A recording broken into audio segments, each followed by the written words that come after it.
Hello बच्चों, आइए आज एक नया टॉपिक शुरू करते हैं जिसका नाम है वृत्तीय गति अर्थात एक समान वृत्तीय गति। वृत्तीय गति पिछले टॉपिक में हम लोग पढ़ चुके हैं। आइए इसकी एक बार पुनरावृत्ति कर लेते हैं। वृत्तीय गति अर्थात सर्कुलर मोशन, जब कोई वस्तु वृत्ताकार पथ पर एक समान चाल से गतिशील हो तो उस वस्तु की गति को वृत्तीय गति कहते हैं। जैसे सूर्य के चारों ओर पृथ्वी की गति। जब एक रस्सी के टुकड़े में पत्थर को बांधकर आप गोल गोल घुमाएंगे तो वह गति एक वृत्तीय गति के जैसी होगी। आप मेला में मेरी ग्राउंड अर्थात झूले को देखे होंगे। झूला जो है एक वृत्तीय गति पर वृत्ताकार पथ पर लगातार गति करती रहती है। इसमें स्पीड हमेशा कांस्टेंट रहती है। आइए समझते हैं कि एक समान वृत्तीय गति क्या होता है। एक समान वृत्तीय गति अर्थात यूनिफॉर्म सर्कुलेटरी मोशन, जब कोई वस्तु एक निश्चित बिंदु को केंद्र मानकर उसके चारों ओर वृत्तीय पथ पर एक समान चाल यानी कि कांस्टेंट स्पीड से गति करती है तो उसकी गति एक समान वृत्तीय गति कहलाती है। अर्थात एक समान वृत्तीय गति में वस्तु समान समांतर में समान दूरी तय करती है। मान लीजिए कि किसी वस्तु की वेग 4 मीटर प्रति सेकंड है, तो इसका मतलब यह हुआ कि इस वृत्ताकार पथ पर वस्तु 1 सेकंड में 4 मीटर की दूरी तय करती है। अगर किसी सरल रेखीय पथ पर कोई वस्तु गति कर रही है तो उसका स्पीड जो होगा, मान लेते हैं कि स्पीड 4 मीटर प्रति सेकंड है, तो उसका वेग भी 4 मीटर प्रति सेकंड होगा। अर्थात स्पीड कांस्टेंट होगी,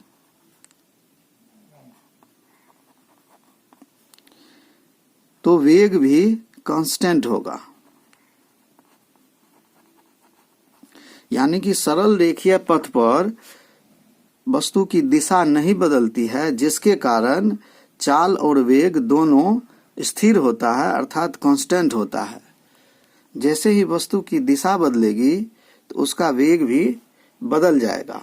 मान लेते हैं कि कोई धावक एक आयताकार पथ पर गति करता है और वहां उसकी चाल 4 मीटर प्रति सेकंड है। इस रेक्टेंगुलर पथ पर यानी कि इस आयताकार पथ पर अगर कोई धावक गति कर रहा है, ए से बी तक आता है, तो इसकी दिशा नियत होगी तो वेग भी नियत होगा। लेकिन जैसे ही वह बी से सी की ओर गति करेगा तो उसकी दिशा बदल जाएगी। फिर सी से डी तक जाने में फिर उसको एक बार दिशा बदलनी होगी और डी से ए तक आने में पुनः उसको एक बार दिशा बदलनी होगी। यानी कि कुल मिलाकर 4 बार उसे दिशा बदलनी होगी, तो यानी कि 4 बार उसका वेग बदल जाएगा। यहां भी स्पीड कांस्टेंट होगा,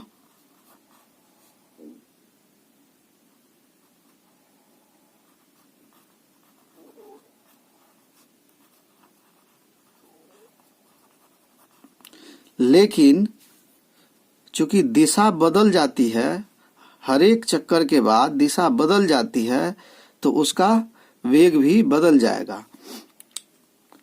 अगर वही धावक एक षटकोणीय पथ पर गति करता है तो ए से बी तक आने में उसको एक बार दिशा बदलनी होगी, बी से सी तक जाने में उसे फिर दिशा बदलनी होगी, सी से डी तक जाने में फिर उसे दिशा बदलनी होगी, डी से ई तक जाने में फिर उसे दिशा बदलनी होगी और ई से एफ तक आने में फिर उसे दिशा बदलनी होगी और एफ से ए तक पुनः लौटने में उसकी दिशा फिर बदल जाएगी।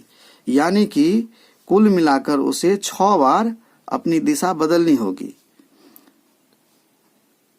तो जितनी बार दिशा बदलेगी उतना बार उसका वेग बदल जाएगा। चाल नियत रहेगी, लेकिन वेग जो है वह वेग उसका कांस्टेंट नहीं रहेगा।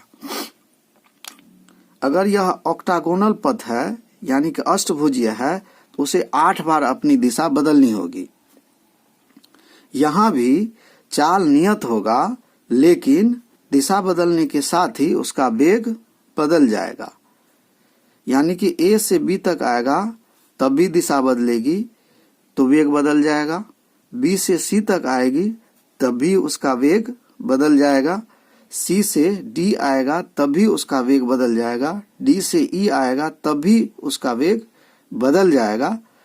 इसी तरह से हर एक टर्न के साथ उसके वेग में परिवर्तन होगा। यहाँ भी चाल जो है वह नियत होगा।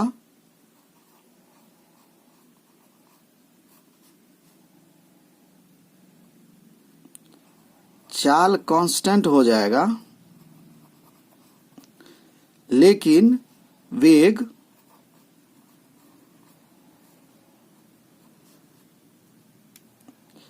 नियत नहीं होगा। क्यों नियत नहीं होगा? क्योंकि हम जानते हैं कि वेग हमेशा दिशा पर निर्भर रहता है, अर्थात वेग सदिश राशि है, तो जैसे ही दिशा बदलती है तो उसका वेग भी बदल जाता है। इस ऑक्टागोनल शेप्ड ट्रैक की भुजाओं को और बढ़ाया जाए तो अंत में आप देखेंगे कि हर एक भुजा एक बिंदु के आकार की हो जाएगी, अर्थात वह एक वृत्ताकार पथ बन जाएगा। यहाँ आपने देखा कि अगर भुजा की संख्या 8 है तो उसे 8 बार अपना वेग बदलना पड़ा।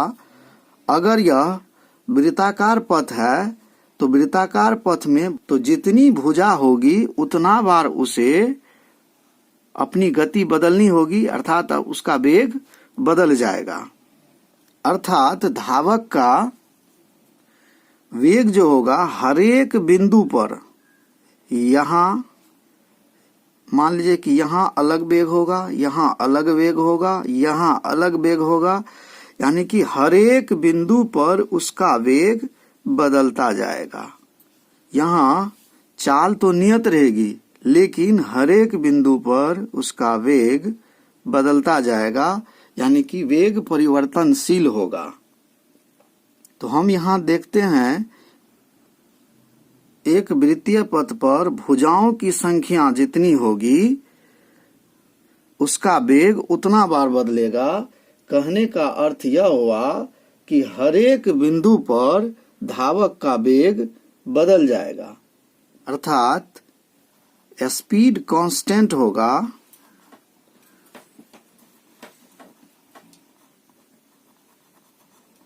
बट वेलोसिटी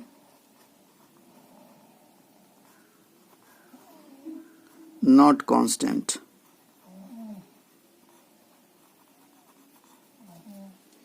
हम पहले पढ़ चुके हैं कि बदलता हुआ वेग वह त्वरण कहलाता है, यानी कि यहाँ वस्तु त्वरित गति में होगी। तो ऐसे वेग को हम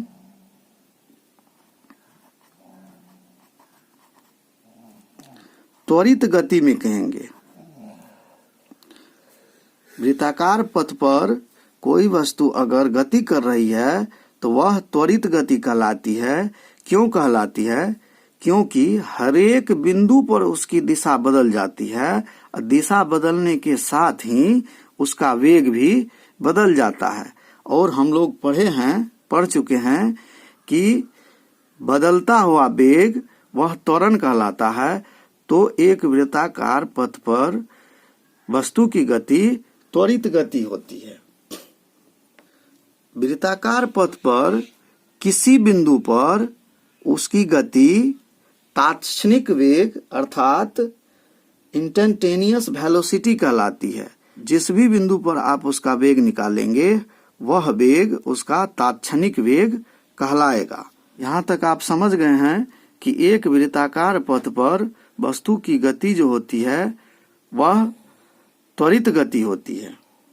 और ऐसा क्यों होता है तो आप समझ चुके हैं कि चेंज इन डायरेक्शन यानी कि दिशा परिवर्तन के कारण होता है। निष्कर्ष में हम यह कहेंगे कि अगर वस्तु की दिशा बदलेगी तो दिशा बदलने के साथ ही उसका वेग भी बदल जाएगा, और बदलता हुआ वेग वह त्वरण कहलाता है। तो इस तरह से वृत्ताकार पथ पर कोई वस्तु अगर गति कर रही है तो वह गति त्वरित गति कहलाती है।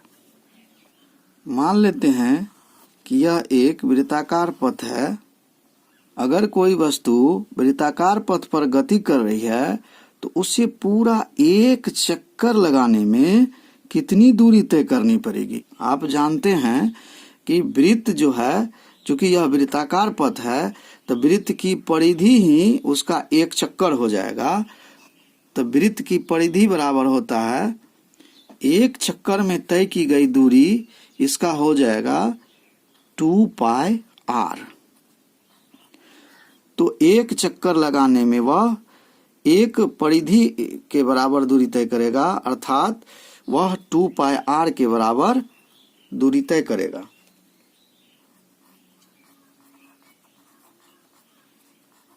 एक चक्कर पूरा करने में उसे t सेकंड का समय लगता है। तो इस तरह से उसकी चाल कितनी होगी? तो चाल बराबर हम जानते हैं कि तय की गई कुल दूरी,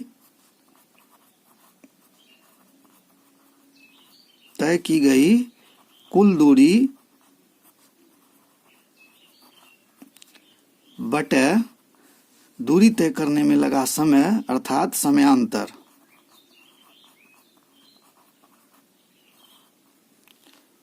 तो इस तरह से तय की गई कुल दूरी 2πr है। हम यहाँ लिखेंगे 2πr और समयांतर माने हैं t सेकंड, तो यह हो जाएगा t। तो इस तरह से उस वस्तु की चाल 2πr बटे t होगी। अगर एवरेज वेलोसिटी ज्ञात किया जाए तो यहाँ वेग होगा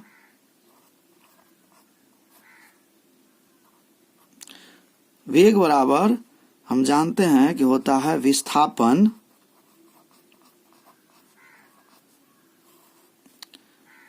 बटे समयांतर।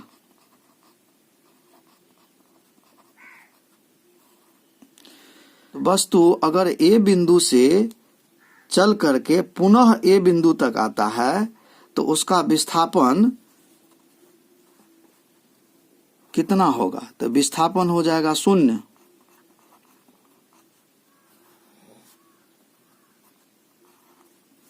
और समय t सेकंड है, तो इस तरह से वेग उसका हो जाएगा विस्थापन बटे समयांतर अर्थात 0 बटे t, अर्थात वेग उसका हो जाएगा 0। वृत्ताकार पथ में अगर कोई वस्तु गति कर रही है और वह पूरा एक चक्कर लगाता है तो उसका वेग 0 हो जाएगा, अर्थात औसत वेग उसका 0 हो जाएगा। अगर आप नहीं समझ पाए हैं तो फिर से समझ लीजिए। अगर कोई वस्तु एक वृत्ताकार पथ पर गति कर रही है तो एक चक्कर में तय की गई कुल दूरी उसके परिधि के बराबर होगा, अर्थात एक चक्कर में तय की गई कुल दूरी 2πr होगी। अगर उस दूरी को तय करने में समयांतर t सेकंड का लगता है तो उसका चाल होगा तय की गई कुल दूरी अर्थात इसकी परिधि हो जाएगी बटे समयांतर t। तो इस तरह से उसका चाल होगा 2πr बटा t। लेकिन अगर इसका वेग का कैलकुलेशन करेंगे तो हम देखते हैं कि वेग बराबर जानते हैं कि विस्थापन बटे समय होता है। तो विस्थापन कितना हुआ? तो विस्थापन यहाँ अगर कोई वस्तु ए बिंदु से चल करके पुनः ए बिंदु तक आ जाता है, यानी कि उसकी प्रारंभिक स्थिति ए पर है और साथ ही अंतिम स्थिति भी ए पर है, तो विस्थापन टोटल विस्थापन हो जाएगा 0, क्योंकि विस्थापन जो होता है वह प्रारंभिक स्थिति से अंतिम स्थिति के बीच होता है। प्रारंभिक स्थिति और अंतिम स्थिति के अंतर को विस्थापन कहते हैं। तो विस्थापन यहाँ हो जाएगा 0 और समय अंतर t माने हैं तो 0/t, अर्थात इसका मान 0 हो जाएगा। तो वेग, वृत्तीय गति में वेग 0 भी हो सकता है। उम्मीद करते हैं कि आप वृत्तीय गति को समझ चुके होंगे। अगर आप नहीं समझ पाए हैं तो फिर से वीडियो को रिप्ले करके देखिए, निश्चित ही आप इसे समझ जाएंगे। आज के वीडियो के लिए बस इतना ही। धन्यवाद।